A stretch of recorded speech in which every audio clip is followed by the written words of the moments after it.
ساتھیاؤ، میں اور آپ آج کی اس بزم میں یہ پختہ عزم کر کے اٹھیں کہ آج ہم خود بھی اور اپنی اولاد کو بھی، اپنے دوستوں کو بھی، میرے والد گرامی فرمایا کرتے تھے جس سے دوستی ہو نا اس کی انگلی پکڑ کے دین کی راہ پہ لے آؤ، یہ دوستی کا حق ہے۔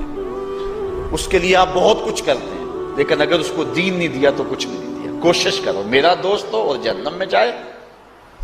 والدین بچے کے مستقبل کے لیے کتنی کوشش کرتے ہیں، لاکھوں روپیہ لگاتے ہیں مستقبل ٹھیک ہو تو، کرتے ہیں کہ نہیں کرتے؟ یونیورسٹیوں کے اندر، کالجوں کے اندر کتنی بھاری فیسیں بھرتے ہیں، کیوں اتنا کچھ کیوں کر رہے ہو؟ میں نے دیکھا بوڑھا باپ اپنی کمر پہ بوریاں لاد کے مزدوری کرتا ہے، مائیں اپنا زیور بیچ رہی ہیں کہ اولاد پڑ جائے۔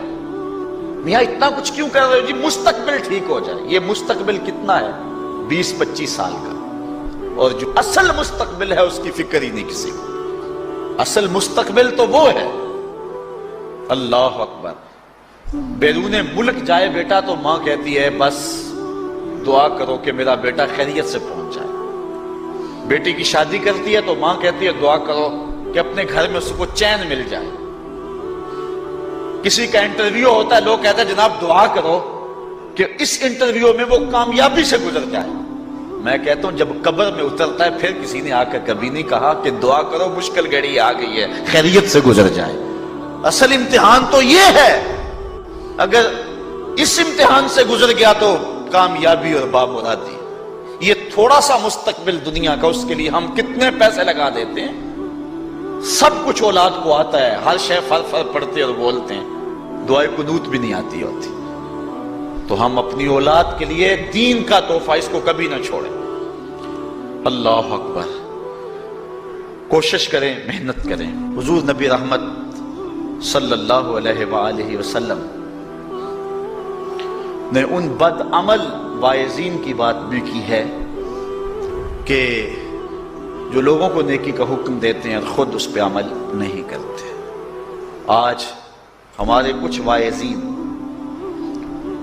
لوگوں کو تو واعظ و تلقین اور نصیحت کرتے ہیں اور خود نماز میں سخت سستی کا ارتکاب کرتے ہیں، اور جس سے قوم کے اندر نماز میں سستی عملاً پیدا ہو جاتی ہے۔ کوئی عرس کی تقریب ہو، کوئی محفل نعت ہو، کوئی جلسہ ہو، کوئی شادی کی تقریب ہو، نماز کے وقت کا پورا پورا خیال رکھا کریں اور اس بات کا لحاظ رکھا کریں۔ بلکہ ہمارے ہاں ایک عجیب سا فیشن ہے اور عجیب سی بات ہے، میں بڑا حیران ہوا کرتا ہوں کہ عشاء کے بعد جب جلسے ہوتے ہیں نا ہمارے مساجد کے اندر، تو مغرب سے اعلان شروع ہو جاتا ہے آج رات فلاں صاحب خطاب فرمائیں گے، اور پھر جب نماز عشاء ہوتی ہے تو ہمارا نقیب محفل کھولتا ہے لاؤڈ سپیکر اور وہ اعلان کرتا ہے حضرات جماعت ہو چکی ہے، اب مسجد میں آ جائیں۔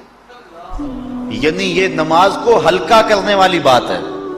ان کو کہا جا رہا ہے کہ بلکہ بعض تو کہہ دیتے ہیں جس کا تمہیں ڈر تھا وہ گزر گئی ہے، اب آ جاؤ۔ کیا لینا ہے جلسے میں آ کر اگر نماز ہی نہیں پڑھنی ہے تو؟ ممبر و محراب کے جو ذمہ دار ہیں ان سے جو ہے وہ عجیب و غریب قسم کی جو ہے وہ حرکات سکنات سرزد ہو رہی ہیں۔ یہ جو جہل نقیبوں کا ایک غول آ گیا نا، یہ بھی ایک بہت بڑی مصیبت ہے۔ ایک تو بے تحاشا القاب، دوسرا دین کی روح سے ناشنائی۔ وہ کسی نے کہا تھا نا کہ پہلے حضرت غوث پاک ولی بناتے تھے، چور سے کتب بناتے تھے، آج کل ہم بناتے ہیں۔ کہا تم کیسے؟ کہا ہمیں پتا ہوتا ہے یہ چور بیٹھا ہوا ہے، کہتے ہیں غوث زمان اور کتب دوران۔ بے تحاشا اور بے تکا انداز، اور پھر دین کی روح سے یہ ناشنائی کہ باقاعدہ اعلان ہوتا ہے جناب جماعت ہو چکی اب تو آ جاؤ۔ تو کیا کرنا ہے ساری رات جاگ کے اگر عشاء کی نماز ہی نہیں پڑھی تو نماز کو ہلکا کیا گیا ہے۔ اسی طرح جلسہ لمبا ہو رہا ہے اور نماز کا وقت سکڑ رہا ہے۔ ان چیزوں کا التزام کرنا ہے، ہم نے کوشش کرنی ہے۔ اور یہ بھی ایک مصیبت ہے کہ دربار بڑا اونچا ہے اور مسجد کے اندر جانوروں کی بینٹیں پڑی ہوئی ہیں۔ حیثیت تو مسجد کی ہے، دربار کی تو ثانوی حیثیت ہے۔ دربار پہ 3 کروڑ روپیہ لگا ہوا ہے اور مسجد میں چٹائیاں بھی موجود نہیں۔